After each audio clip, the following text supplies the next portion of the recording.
Mon corps a parlé, là où mon cœur s'était tu pendant trop longtemps.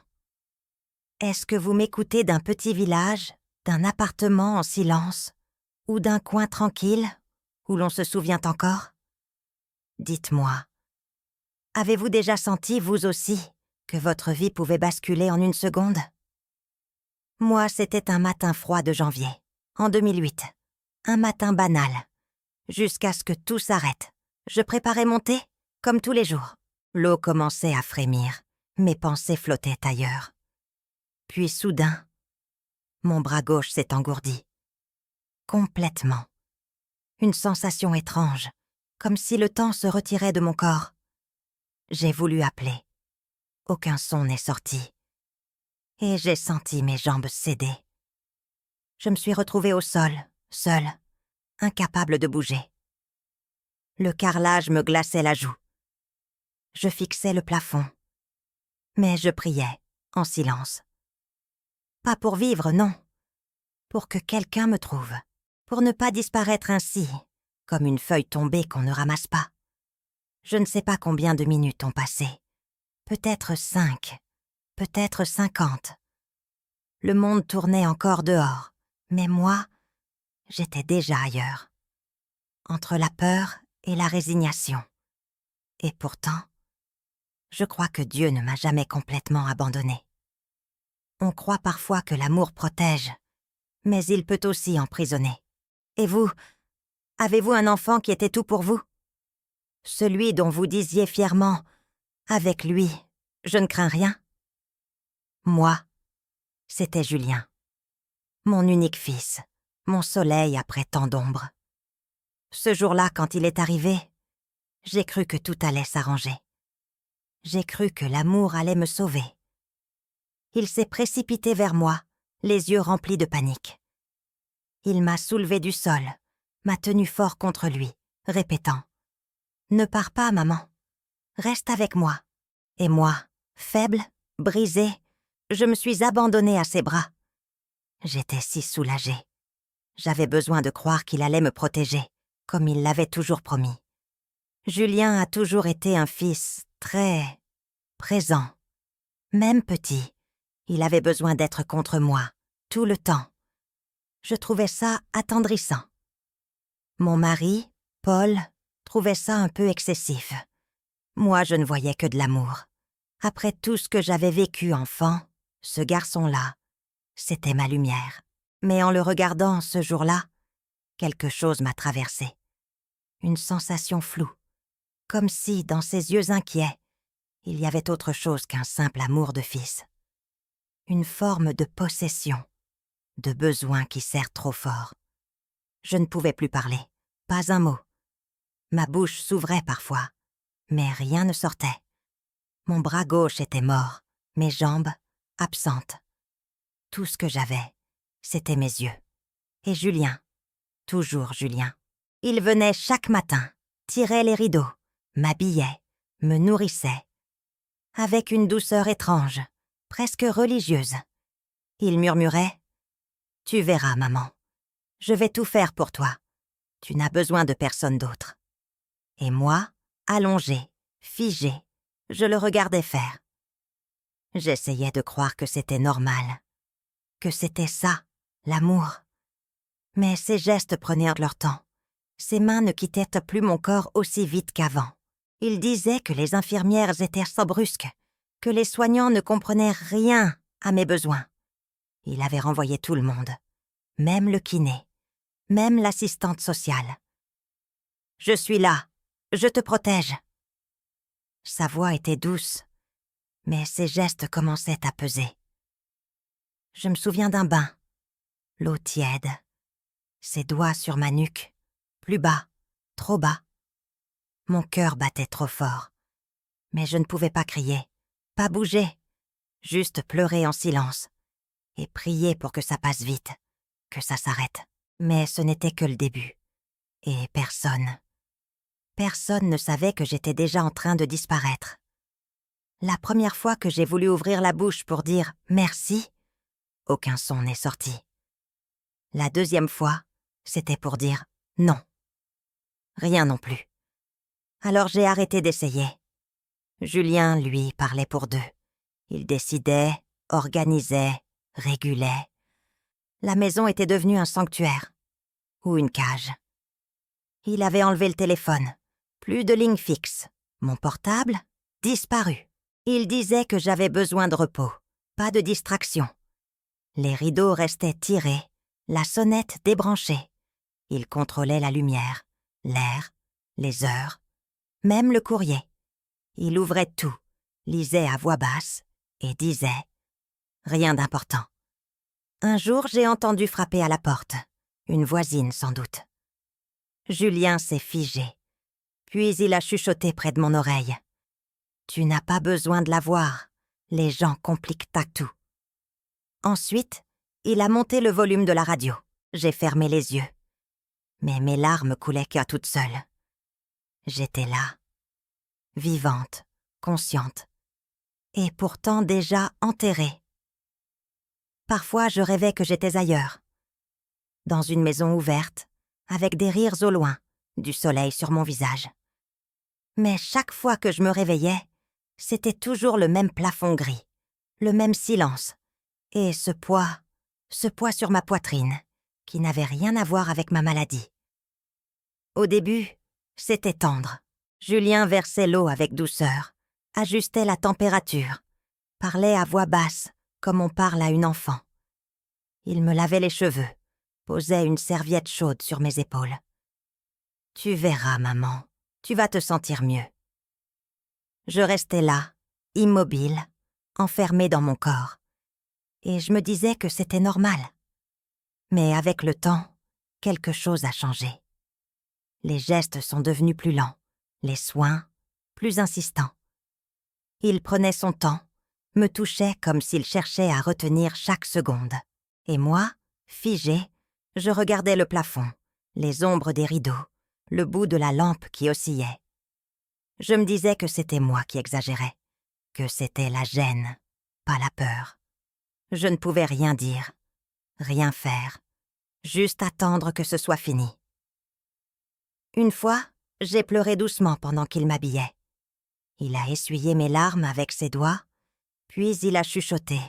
« Tu es en sécurité avec moi, toujours. » Mais dans ma poitrine, une alarme muette battait, pas à cause de lui seulement, mais parce que je n'avais plus d'échappatoire. Et c'est là que j'ai compris que quelque chose d'essentiel m'avait été pris. Pas ma santé, pas ma liberté, mais cette frontière invisible entre le soin et la possession, entre l'amour et la dépendance totale. Je ne sais pas pourquoi ce souvenir est revenu ce jour-là. Peut-être parce que tout était trop calme, ou peut-être parce qu'en étant cloué à ce lit, le passé avait trouvé un chemin pour remonter. Un instant, une image, floue mais tranchante comme un coup de couteau. Julien avait 15 ans. J'étais dans la salle de bain, un dimanche matin. L'eau coulait, la vapeur montait. J'avais oublié de fermer à clé. Il est entré sans prévenir. Il a dit qu'il voulait juste se brosser les dents. Je l'ai regardé, surprise. Il est resté debout, dos à moi, ou presque. Il a posé ses yeux dans le miroir. Moi, j'ai baissé les miens. Sur le moment, je n'ai rien dit. J'ai mis ça sur le compte de l'adolescence, de la maladresse, de la promiscuité d'une maison trop petite. Mais quelque chose en moi s'était figé. Une gêne silencieuse, comme une porte intérieure qui voulait se fermer, mais que je n'ai pas osé verrouiller. Des années plus tard, allongée, impuissante, cette scène est revenue frapper à ma mémoire. Et je me suis demandé, pourquoi ne l'avais-je jamais oubliée? Pourquoi ce regard dans le miroir m'avait-il suivi jusqu'ici? Peut-être parce que ce n'était pas un hasard. Paul me disait souvent que j'étais trop indulgente, trop douce. Il disait ça sans colère, avec un soupir fatigué. Tu sais, Marie, un garçon doit apprendre le respect, surtout avec sa mère. Moi, je levais les yeux, je riais doucement. Tu exagères, Paul. C'est juste un enfant un peu collant. Mais il insistait. Il me parlait des portes qu'on doit apprendre à frapper, des regards qu'on détourne par pudeur, des gestes qui doivent avoir une limite. Il n'accusait jamais Julien. Il me regardait, moi, comme s'il savait, comme s'il sentait quelque chose que je refusais de voir. Je me rappelle d'un soir où Julien s'était assis trop près de moi sur le canapé. Il avait passé son bras autour de mes épaules et posé sa tête contre la mienne. Paul l'a observé longuement, puis il s'est levé sans rien dire. Cette nuit-là, il n'a pas dormi dans notre chambre.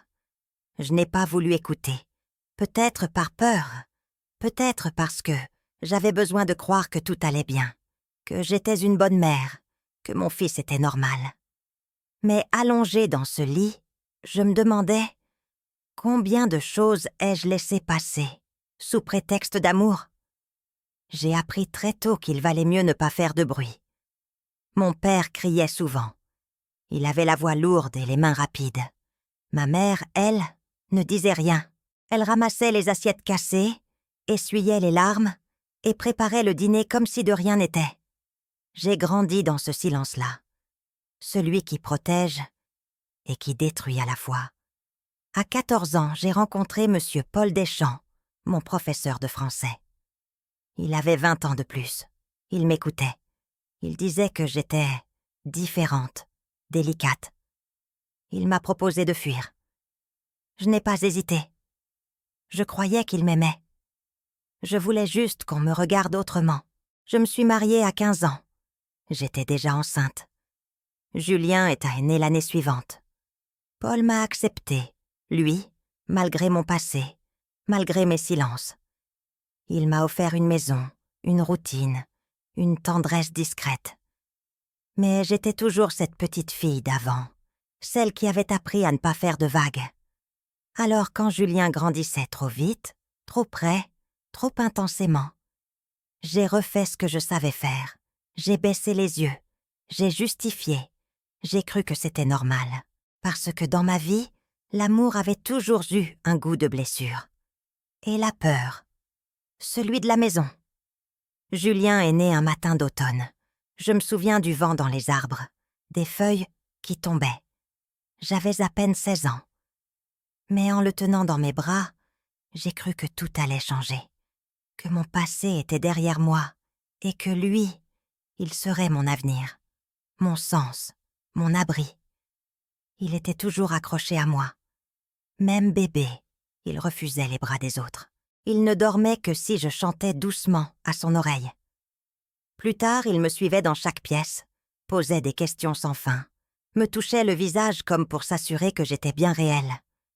Je trouvais ça beau, touchant, vital. Paul, lui, fronçait parfois les sourcils. Il me disait « Tu dois lui apprendre la distance, Marie. Il t'aime trop. C'est presque comme s'il voulait te garder rien que pour lui. » Je riais. Je disais que c'était juste un enfant affectueux.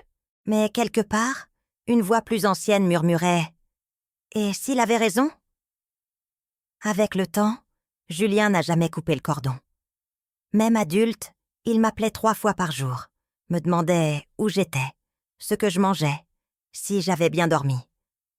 Et moi, j'y répondais, par habitude, par peur du vide, parce qu'au fond, j'aimais peut-être qu'il ait encore besoin de moi. J'étais sa mère, oui, mais j'étais surtout son monde. Je ne sais pas quand exactement ça a basculé. Il n'y a pas eu de cris, ni de gestes violents. Juste cette lente déformation du quotidien. Des mots trop doux, des silences trop longs. Et ce regard que je connaissais, mais que je ne reconnaissais plus. Il me caressait le front, comme un amant perdu. Il me parlait de notre lien comme s'il était sacré. « Toi et moi, maman, on n'a jamais eu besoin de personne. » Sa voix tremblait. Il me serrait la main, un peu trop fort. Moi, je restais immobile. Le cœur figé, le souffle court. Un soir, il a dit qu'il n'avait jamais voulu se marier, jamais voulu d'enfant. Parce que depuis petit, c'était toi, maman, seulement toi. Mon corps s'est glacé. J'ai fermé les yeux. J'ai prié en silence, pas pour qu'il parte, mais pour que mon cœur tienne le coup, pour ne pas m'effondrer encore. Ce n'était plus de l'amour, c'était un besoin, une emprise, une dévotion déformée. Et moi, j'étais devenue l'objet d'un vide que je n'avais pas su voir grandir, ou que je n'avais pas voulu nommer, jusqu'à ce qu'il m'avale tout entière. La nuit était le pire moment, ce moment où tout se tait, sauf les pensées. Julien fermait les volets, éteignait les lumières, murmurait « Dors bien, maman ». Puis il s'allongeait doucement à côté de moi, comme s'il veillait, comme s'il m'appartenait. Je ne pouvais pas bouger, ni parler. Alors je fixais le plafond, comptais les craquements dans les murs. J'entendais sa respiration juste là, si proche, ses gestes discrets, sa présence trop lourde pour être innocente. Et chaque minute me semblait une heure. Je priais en silence pour que le sommeil vienne d'un coup, sans rêve, sans sursaut, qu'il s'endorme vite, qu'il ne dise rien ce soir, qu'il me laisse juste disparaître un peu, le temps de respirer. Il n'y avait ni cri, ni blessure visible. Juste cette sensation de vivre enfermé dans une chambre trop petite pour deux, et un lien trop tordu pour s'appeler encore amour. Et si c'était moi, le problème? Je me posais la question sans cesse, allongée, sans voix, sans défense. Je me disais, tu inventes, tu vois le mal où il n'y en a pas. Julien t'aime, il prend soin de toi. Qui ferait ça, sinon lui? Chaque geste de lui devenait une énigme. Était-ce trop? Ou étais-je simplement trop pudique, trop cassée par mes souvenirs? Il répétait, « Je suis là pour toi.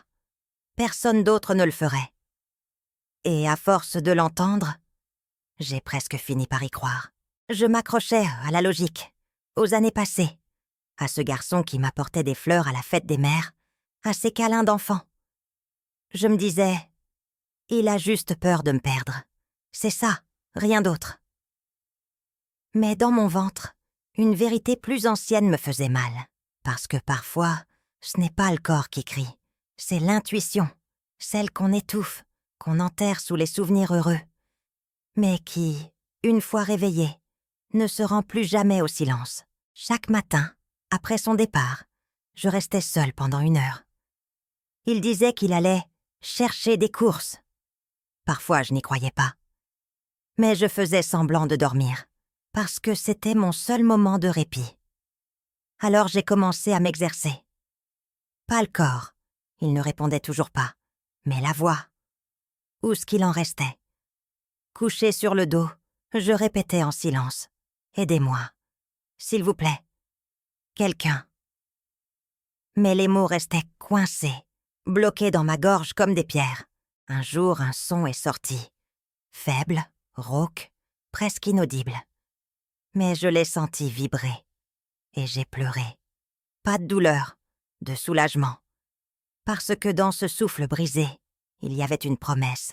Celle que je n'étais pas encore totalement éteinte. C'était dérisoire, ridicule peut-être. Mais pour moi, c'était une révolution. Un murmure contre l'enfermement, un combat sans témoin. Le début, peut-être, d'un cri.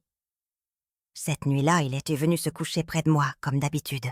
Mais cette fois, il ne portait rien. Je l'ai senti contre moi. Mon corps s'est figé. J'ai fermé les yeux, espérant disparaître. Il a posé sa main sur mon bras, doucement, comme s'il n'y avait rien d'anormal. Puis, il a murmuré « Tu vois, maman, on pourrait vivre comme ça pour toujours. Juste toi et moi, personne d'autre. » Je n'ai pas répondu. Je n'aurais pas pu, même si j'avais eu ma voix. Tout en moi tremblait, mais de l'extérieur, rien ne bougeait. Comme si j'étais devenue un meuble, une ombre. Ce n'était pas une surprise, pas vraiment. Mais l'entendre, le sentir, c'était une douleur d'un autre genre. Une douleur qui ne laisse pas de traces visibles, seulement un froid qui ne vous quitte plus. Il y a des soirs où je me surprenais à penser si seulement Paul était encore là. Ce n'était pas un rêve, juste un souffle. une pensée discrète, entre deux silences. Paul, mon mari, avait cette manière de tout apaiser, sans élever la voix. Il était bon, patient, discret, toujours à garder ses distances, même dans l'amour. Je me rappelais ses regards pleins de pudeur, ses gestes mesurés, sa manière de me dire les choses sans m'imposer les siennes. Il m'avait prévenu, plusieurs fois, sur Julien, sur les limites qu'un fils ne devait jamais franchir. Mais je ne l'avais pas écouté. Je pensais que l'amour suffisait, que l'amour d'une mère était inoffensif, intouchable.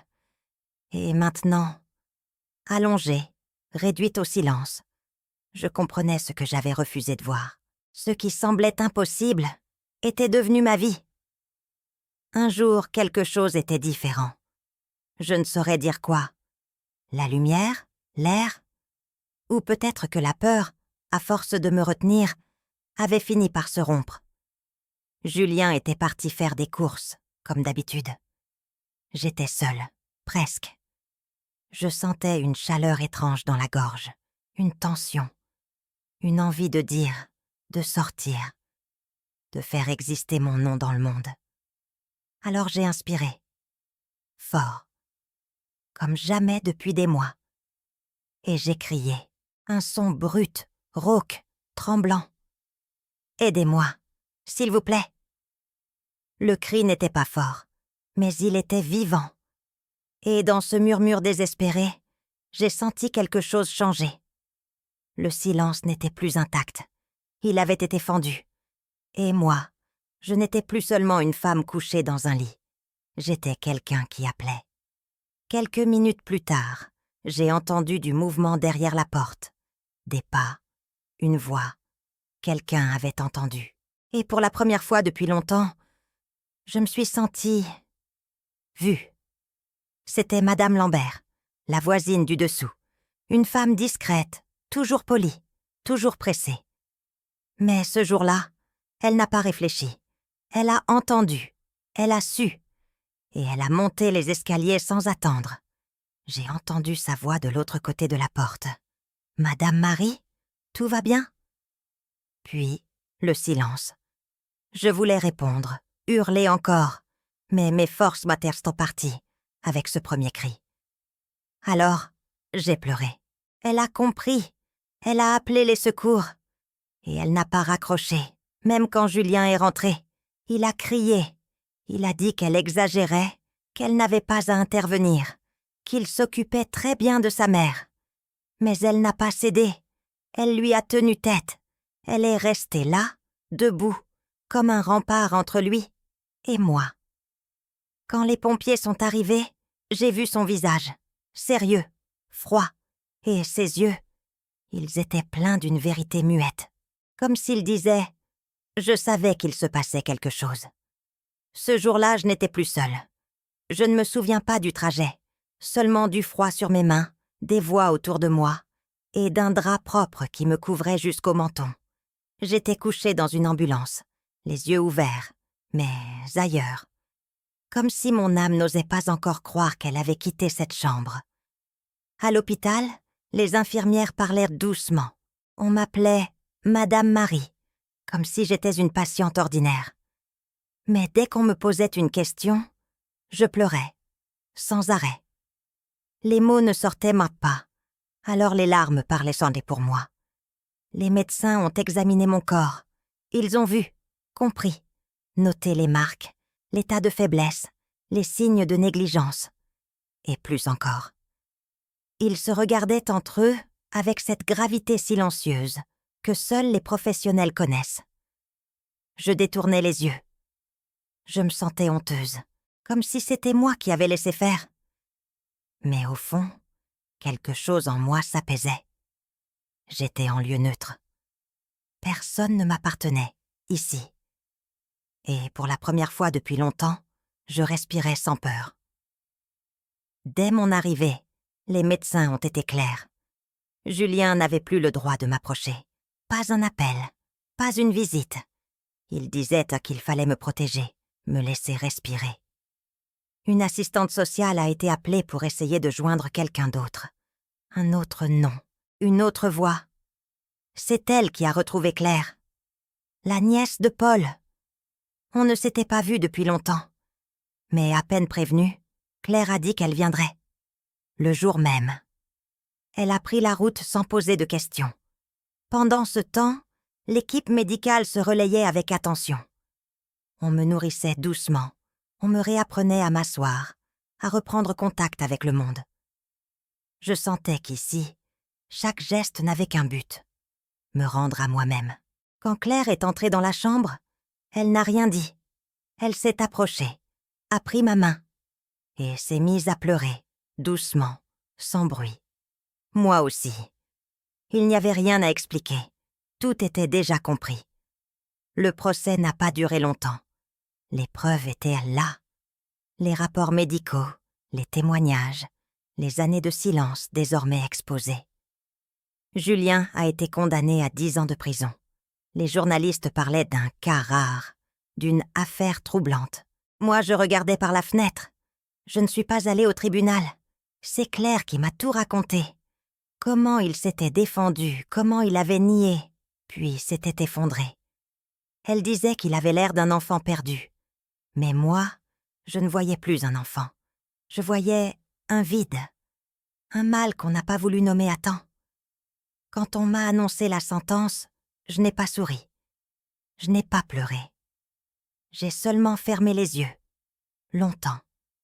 Ce n'était pas de la vengeance que je cherchais. Juste la fin, un point, un mur entre lui et moi. Et pourtant, au fond, il y avait autre chose. Une fatigue immense, un chagrin ancien. Parce que même après tout, il restait mon fils. Et ça, aucune justice ne peut l'effacer. Au début, il ne s'agissait que de ça. Respirer, tenir, bouger une main. Chaque petit progrès était une victoire que personne ne voyait, sauf moi. Et c'était suffisant. Parce que cette fois, je ne faisais pas ça pour Julien, ni pour les autres. Je le faisais pour moi. Les jours passaient et je retrouvais des gestes oubliés. J'ai réappris à marcher, à tenir un bol, à broder, à me sentir vivante dans mes doigts, dans mes jambes, dans mon dos droit.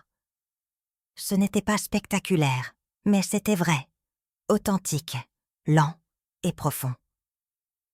Quand j'ai brodé ma première nappe après l'hôpital, j'ai pleuré. Pas à cause de la douleur, à cause du retour. Ce point, ce fil, c'était moi, ma main, mon rythme, ma vie.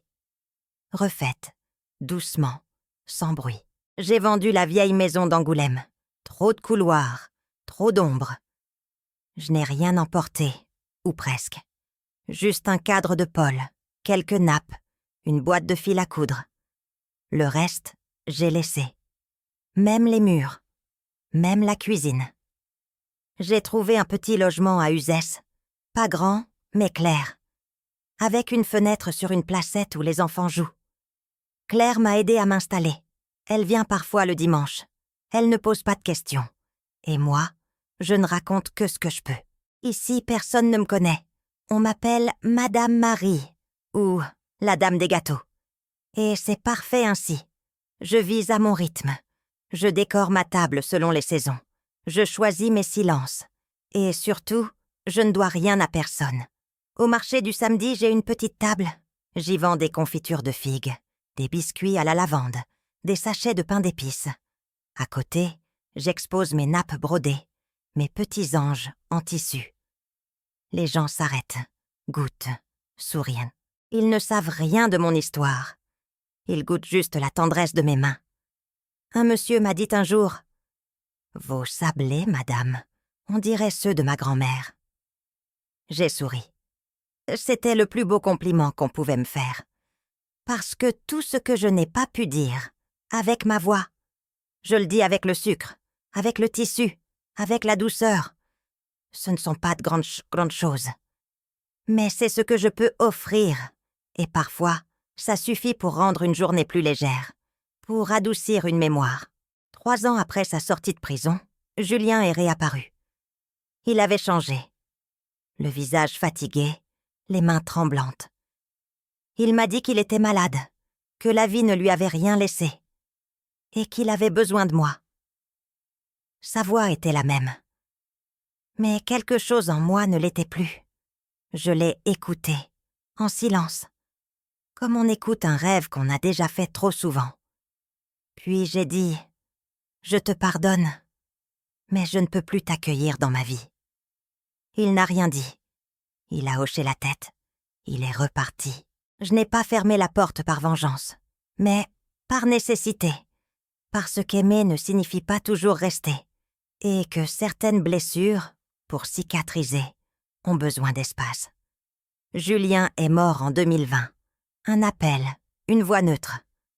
On m'a dit l'essentiel. Je n'ai pas pleuré. Je n'ai pas crié. J'ai juste allumé une bougie. Et j'ai regardé la flamme danser. Ni joie, ni colère. Juste le silence. Et une paix que je n'attendais plus. Aujourd'hui, j'ai 67 ans. Je vis simplement. Je vends mes douceurs. Je brode le matin. Je prie le soir. Pas pour effacer, mais pour tenir debout. Ce que j'ai vécu, je ne le souhaite à personne. Mais je ne le renie pas non plus. Parce que même au fond de la douleur, il y a un chemin. Lent, fragile, mais réel. Et si vous êtes en train d'écouter mon histoire, peut-être que ce chemin existe pour vous aussi. Je n'ai pas été une héroïne, juste une femme qui a survécu, une mère qui a trop aimé, une âme qui a choisi, enfin, de se relever. Et vous, que feriez-vous si la personne qui vous détruit portait votre nom sur les lèvres en vous appelant « maman » ? Laissez un commentaire. Dites-moi d'où vous m'écoutez, ou simplement que je ne suis pas la seule.